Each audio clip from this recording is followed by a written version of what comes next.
Hi, everybody. I'm Virginia Warren, lawyer and conflict alchemist and co-founder of Lawyers for Love. And today, we're in our moments of love. We're looking for lawyers around the planet who are bringing love into their legal practices. And many people don't know what love means when it comes to law, because lawyers are trained in left brain thinking, which is logic, rationale, and those sorts of things. And they're also trained not to look at a problem without any emotion attached to it. So what you have effectively are people, humans, with operating from one side of their brain, trying to solve half a problem. Now, how does that look? Well, in relationships, of course, we've got emotion, and law deals with relationships. So this is where it's really, really funny. And this is why lawyers have been seen to be pessimists. They're suicidal and depressive because they're not bringing their whole self into their work. And that is really difficult for some of us. But others of us have understood this, and they're starting to make a shift and bring more humane practices into their legal work. So today I have the absolute pleasure of interviewing Anita Moretta. She's the principal of Alchemy Family Law in Perth, Western Australia. She's on the other side of the country from me. I'm in Queensland. Anita has practiced extensively in family law since 2013, both in the private and community sectors for local and national firms. Throughout her practice, she has seen the negative impact separation can have on families and has found that there's a gap in how professionals honour the separation experience and treat it harmoniously. Through her personal experience, she helps to stop the noise, get centred, prioritise healing, start being and alchemising emotions. Through her professional experience, she helps with legal rights, entitlements, processes and strategies. She takes a heartfelt, heart-focused and holistic approach, humanises the experience with intention, and helps light the way to guide you through the shadows so that you have the space to transmute and embody your separation experience.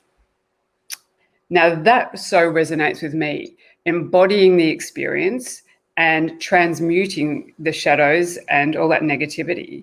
That is just so where I'm at. So I just love to hear what you've got to say about it. But tell me firstly, and this is what people want to know, how did you get to be a lawyer? Because people say, oh, you know, we don't like lawyers, but they want their children to be lawyers. So tell me what inspired you to get into law? Well, I actually started in criminal justice. I thought I wanted to be like a forensic criminal profiler and get into the minds of criminals. And then at the same time, I actually started volunteering for a victim support organization. So it was just a little bit of a contrast between criminal mind psychology and working with victims of crime. And I guess my experience with the organization, it really touched my heart to be able to I guess, serve people going through such an intense and horrific season of their life. And there was like so much trauma and grief and, you know, all of those negative types of emotions that they were processing. And so I thought I could do more if I was in law. So I transferred over and I did law, and that's kind of, and then as soon as I started practicing, I kind of knew criminal law or corporate law or any of that more clinical side of law wasn't really for me. And then because I saw the similar themes in family law, the you know, the grief and the trauma and the fear and the uncertainty, that was a lot in the family law aspect. So yeah, I transferred over to family law, and that's kind of where I started. Yeah, but it is, isn't it, the fact, though, that there's the humanity in all of that. I had a criminal barrister the other day say to me, she was really disturbed because she's in a very similar space to us. She was very disturbed when she saw another lawyer in the court berating their client. And this is endemic in lawyers because we're not trained to connect with these people. But by the sounds of it, you're connecting and you've come into this space wanting to help. So you trained to be a lawyer, and then you went to work in a big firm, did you? Or what did you do? What was your path then? Yeah, small boutique firm, a general practice. So we experienced it all, the corporate, the criminal, the family law. And I was there for a good amount of time, about four and a bit years. But you know how that things get a bit stale and you have to continue to follow the rules of the director, and there's no room for you to be you, and any type of suggestions you make to try and make a shift or a change or practice differently, just think a little bit openly, was shut down often. So it became very, very suppressive. So then I moved into the CLC world, the community legal sector world, and I pioneered a program. It was called Safe as Houses, and it essentially helped women who were at risk of homelessness as a result of family violence. Wow. So yeah, that was an intense period of time. But I guess getting back to that connection and really trying to assist people in need, but that working for a CLC has its own barriers and restrictions. So that was, a difficult path to kind of navigate through as well.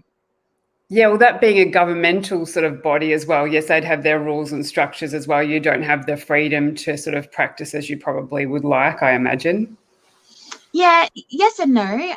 It was more just restrictions as to how we could help, so to what extent we could help, and also, funding's just a massive, and resources, you know what I mean? And because it's such a high demand, you're limited as to what you can do, and you really have self-care was a massive one that you really needed to be aware of working, in an area like that.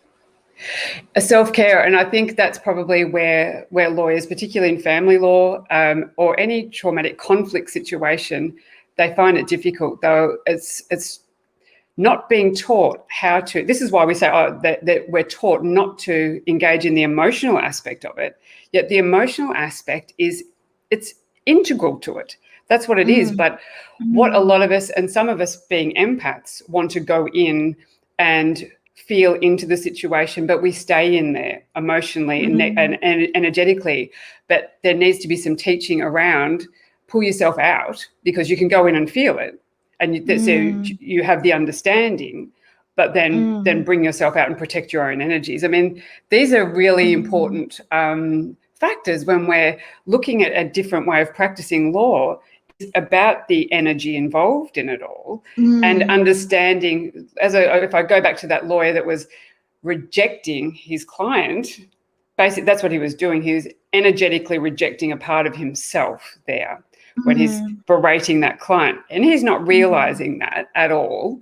But these are the things that are happening, and because they're trying to separate me from all the pain, well, we need training in that as well. And that's really vital, because we are, as lawyers, at the coalface of all this conflict, and we have the opportunity to then show people the benefits in their conflicts there. Absolutely. So that's so you then made this shift from traditional practice. You decided this isn't for you after the CLC world. Yeah. Well, I was really, funding was tight, and my contract wasn't being renewed, so I had to figure out where I was going to go. And just literally on the last day of my contract, I was able to get a job for a national firm, but that was a whole different story. I mean, the way they practiced was quite innovative, but there was unrealistic KPIs. There was, just really, really bad management. I was working 18 hours a day, nearly 7 days a week. It was just soul sucking. And there was no room for you to try and implement good practices, or even though it was a relatively innovative firm, but it was just all for the wrong reasons. Money, and then more That's money. it. Yeah, that's where it's driven, isn't it? It's a business. They're running businesses. They're not looking after the humans in the business, or even their clients to a certain extent. That's what we've found with these sort of major firms, where there's an investment in my hours and how many hours I can bill. 18 hours a day. I mean, that's insane. That's just inhumane for a person to have to work. We can effectively work without working those hours, but that is money making. That's all it's doing. And many people don't realise that they, as a client, are also being used by that system. Because when you're told, oh, you have to go to court, you have to perhaps issue another application, let's take them down on that point, let's get more valuations or whatever it is, half the time it's not necessary.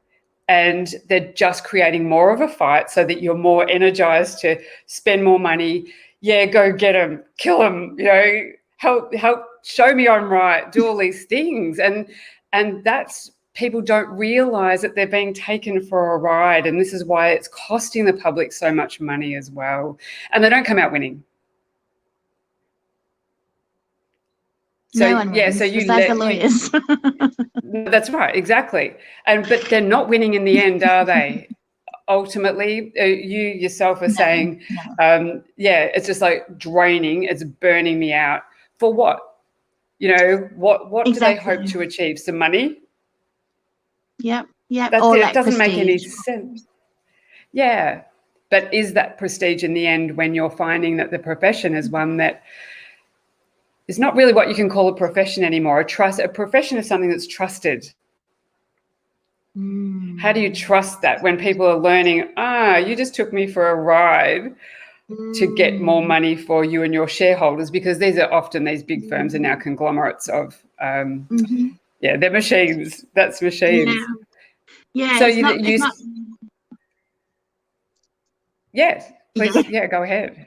It's not common that people, like, it's often that clients were leaving with like a bad taste in their mouth, and it had nothing to do with how I was serving them. It was how I was told I had to serve them.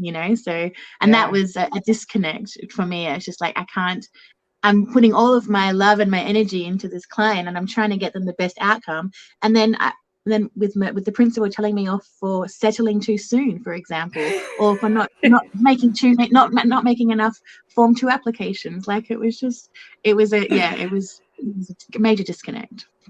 Crazy. It's just crazy. And if we can make the public aware that this is what's happening, because people go to a lawyer and they think, okay, this person is educated, they know what they're doing, I'm going to take that advice because I'm terrified of losing my property or whatever it is that they're in the fight about. So I'm going to follow that advice. So you dare not follow the advice if you've engaged that firm. And that's where the sad part goes. But people like yourself and lawyers in this space, they're losing their authenticity. You can't practice from an authentic place. You're doing what someone else is telling you to do. And that's soul destroying, because that's not who you are. It's fitting into a mold. That's the expectation I felt. And so after working in the national firm, it was because I was literally on borderline burnout, like, by then. And then I went into a small, not a small, but a boutique firm here in Perth, which was well known. So I thought, that they've been around for a while, they must have good practices, etc. And that was just even like 3 steps backwards, in the sense of, it was we were even told what stockings we had to wear. Like, that was a firm policy. We had to wear skin color stockings. It was just insane. And then you're trying to fit in, you're trying to break free, but there's this expectations of, again, how you are to act, how you are to be, how you are to who you are to meet with, that kind of stuff. And even trying to do some community work, because you had to seek approval to go and do some community work, and then more often than not it was denied because it wasn't aligned with their values, or they didn't see the merit in it, for example. So how can you be authentic when you have to fit into a mold? Do you know, I've heard that so many times, particularly from young female lawyers, because they're the ones really standing up and saying, no, not taking it. I'm not doing it, which is wonderful, because if we make a stand in this way, those structures, the patriarchy, the hierarchy, it's only supported as at the bottom level, right? Because it's an upward shift in power. So if all those people move out from the bottom, it's going to come crumbling down. And that's it. Yeah, that's it. We see that happening now. I don't know whether any of them can see it, and they probably don't want to see it. It's just like, no, get me my money, get me my prestige, and get me out of here before it all crumbles, because that is the way it's coming. Yeah, it absolutely is. So with these larger firms, did they have any wellness programs in place?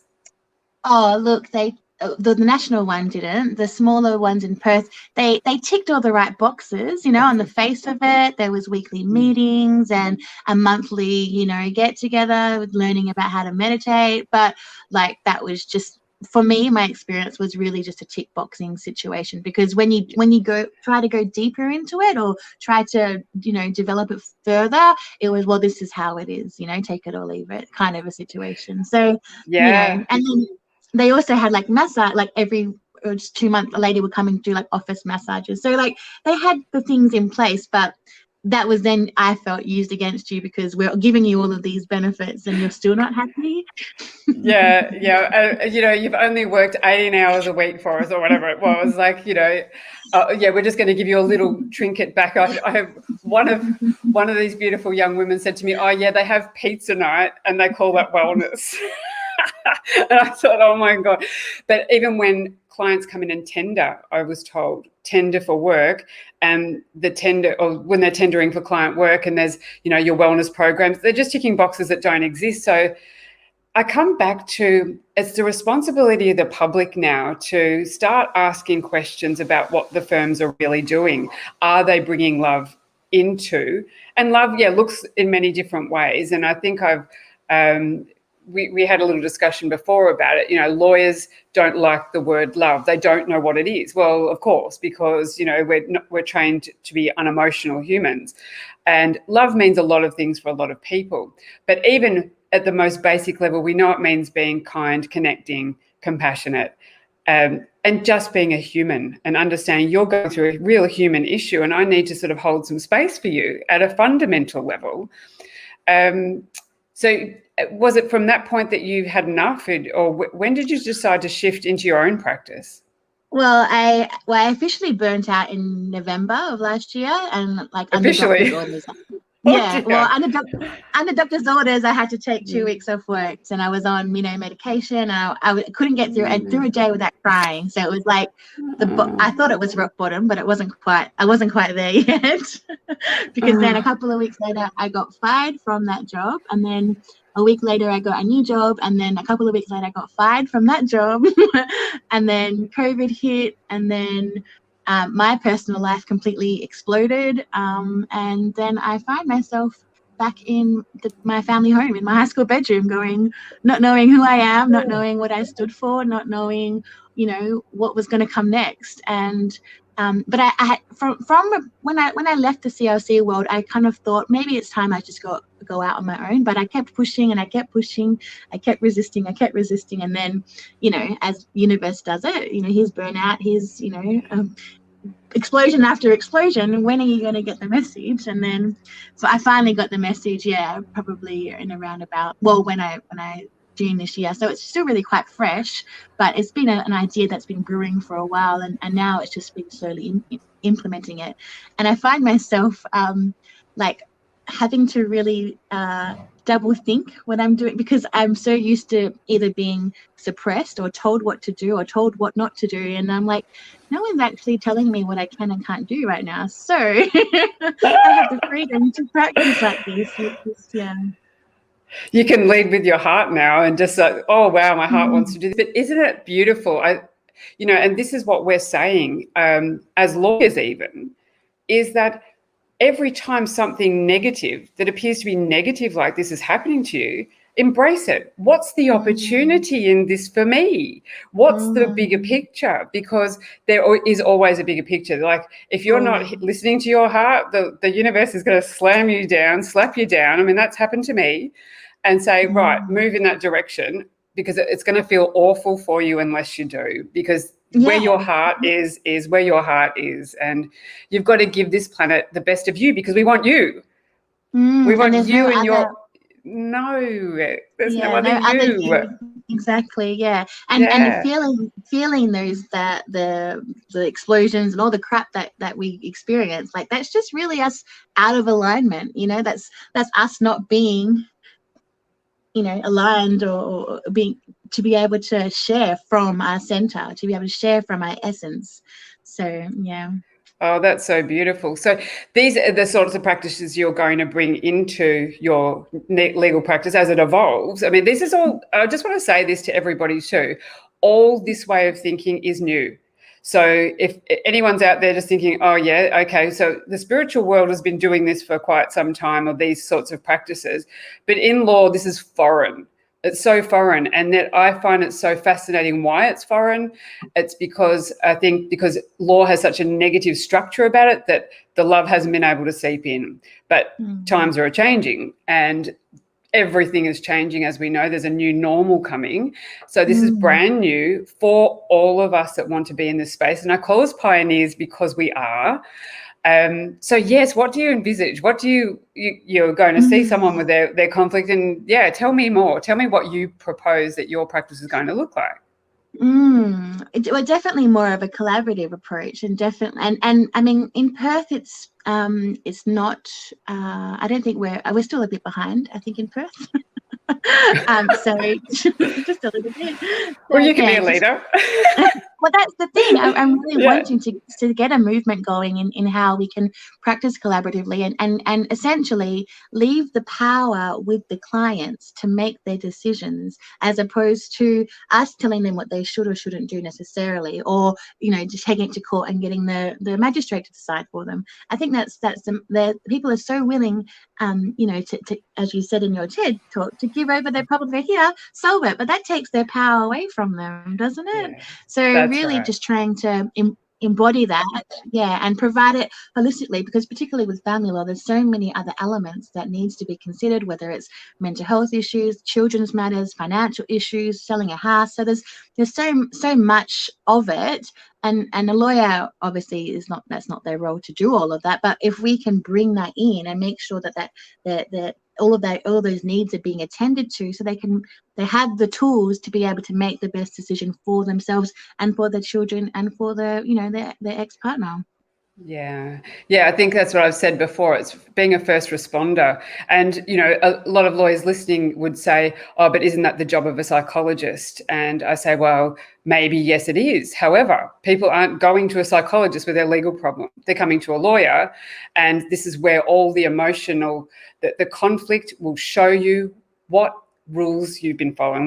Lawyers for Love call it rules that you've been following, that you've created when you were young, and you're still going to a lawyer now or the law as your parent rather than making your own decisions. Because we were parented. It's time to stop it. Allowing people to parent us. We don't need parenting. We might need guidance how to work through some things. Every reaction we have in life is our own responsibility. It has nothing to do with our ex, nothing whatsoever. That's all how we're responding. Yeah. Yeah, radical responsibility.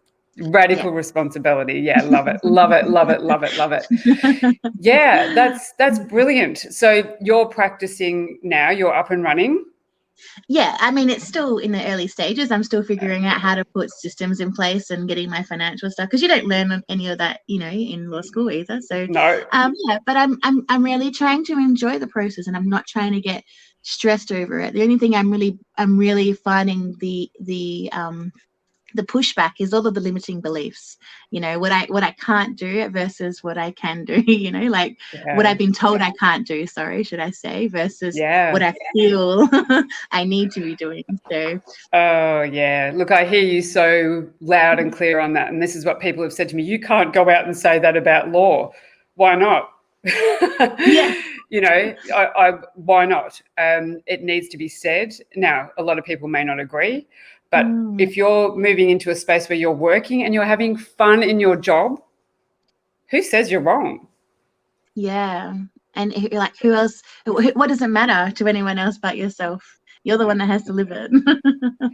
And getting back to your authenticity, isn't it? It's being authentic, not being a soldier in the system, doing what someone else says all day. What kind of a life is that lived when you are expected to be something for somebody else? Yep. But all the things you've been through are just ideal, because you need the contrast. You need to see, oh gee, I don't like that. I don't want to do that. I want to do that. Yeah, that's it. Yeah, totally. And I was living on a process of elimination for a while, like identifying what it is that I don't want. But then, it comes to times where you need to start living the things that you want to embody. So, but you need to go through that process for sure. And it's definitely not, not necessarily pleasant, but as long as you I think awareness is a massive one as well, like really being, and that's where that self-care practices or the rituals really help to bring you back to that being centered and really back to being just a being, so you have that time and space to really figure it out, like see the get clarity, or even just feeling peace. Yeah, well, that's it. And this is what I've said, because I wrote a book about it, just saying, let's put our own oxygen masks on first, lawyers, because we've been ripped apart, emotionally. We're only half a human working, and that's really not who we are at a core level in any event. So let's get back to our own center, because we can't help anyone until we can help someone else, till our own cups are full. I mean, yeah, that's the thing. And we're reacting to people around. We're reacting to the courtroom. We're reacting to the other legal counsel. And it's not helpful to anybody. It's like this big fight. No, we've forgotten the professionalism. We've forgotten, and I think the money factor is like driven to get results, as you said, just to keep issuing applications. I don't care what the client wants. I'll tell you what you want. But that's not, because that party's not playing fair, or we have to do this because you're entitled to more. You know what I mean? Well, actually, that exactly. It's questioning it, and it's been really interesting process for me because I've been so conscious about what I say, like using the words embody or using the words transmuting. Like, it's not what lawyers say normally. And so I'm like, oh, what are they going to think? And I was like, and then I went to an event yesterday. I was like, I did a Lightworkers Academy, and it was just, we had a Christmas party. So being with other lightworkers, and I'm talking about what I'm doing, they're like, oh, I'm getting goosebumps and this is amazing. It's like, okay, yeah, I'm on the right path. Like, it doesn't actually matter what the other lawyers are thinking, because even if I can show them that there is another way, it's up to them to come and meet, because that's, as you said, that's where we're going. That's the path that we're heading into now. That's it. And we see it as an alternate platform. Like, you play your law game over there that you want to play in fear. We're not going to play that. We're playing it differently, completely differently, in fact. But of course, there's sort of a transmutation of that, of how that has to shift across. It can't happen overnight. And law exists, so we play with it, but we bring the human in and the love into it. Yeah. So do you have any tips for any lawyers that are wanting to do this? Because this is the thing, like, I'm trying to draw them out. They're there because they hear my posts and they see what I do, and they're just like, oh, I'd like to do that too, but I'm too scared. Have you got any tips for anybody? Look, I think simplicity is always best. And even like going out into nature, going into the beach and putting your feet in the sand, or going and sitting under a tree, just bring things simple back into your life, and you'll start, and stopping and breathing, like just doing really simple humane things that we were doing all the time, and that's really going to help again center us, and I find that the answers will then come, because if we keep asking questions, and the question's already been asked, the fact that we're continuing to ask it is blocking the answer, or you know what I mean. So just sit with it, and I think that's a very airy way of putting it, but nature, I found, has definitely been helping me ground, and just doing things that make me feel good. So and like practices like journaling or meditation or yoga, or just really basic things that are helping me, bringing me back to my body, so that I can then gain clarity and understanding as to what my next step is, and not rushing it, and just taking my time with it. You're so right, because lawyers are living in their heads. We're taught to be intellectual. As soon as you get that intellect out of the way, they don't know who they are. So it's like the panic sets in. But when you can do that, like walk in the sand, get in nature, they're my favorite things. Go for a swim in the sea, just get in the garden, whatever it is, you drop out of into your heart. And your heart, science has said that it's sampling the future all the time. So if we get that head out of the way, we can actually then get into our heart space, and it will give you the answers. The universe gives you the answers, but through all that. And often, even with my clients, I've sat them down in front of me like, okay, now we're just going to take a big breath. and the ground. It's just one that just one breath brings you in, and it just all the things it does for your body. People have forgotten how to breathe. You know, there's such beautiful tips, so simple, and they can change your life. They can really change your life. Become a human again. Become the rest of you, not the brain.